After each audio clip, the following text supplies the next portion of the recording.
my job here is to help us grow and scale and build the business. And I think where a lot of sales and marketing teams can get into trouble is when their goals conflict.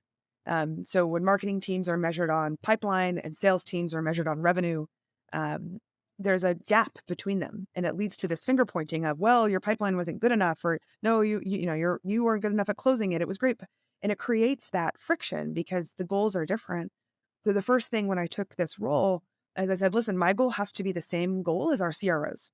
We are one trying to drive revenue for the business, and we may have different aspects of that we control.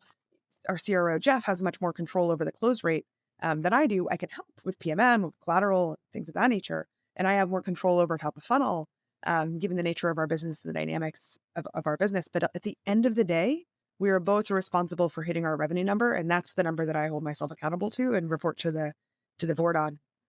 The second metric so that's the first. And the second metric that I really think about is affinity.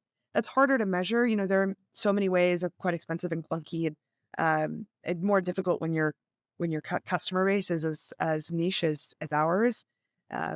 But there are a couple of proxies that we use for that, right? NPS may be one of those, social sentiment may be one of those.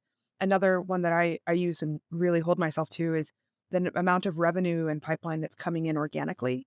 If we're really creating strong affinity, then people are going to be referring to each other. People are going to be talking about us. People are going to be coming inbound. So I look a lot at overall revenue and then also amount of revenue that we're driving organically, not just through paid channels.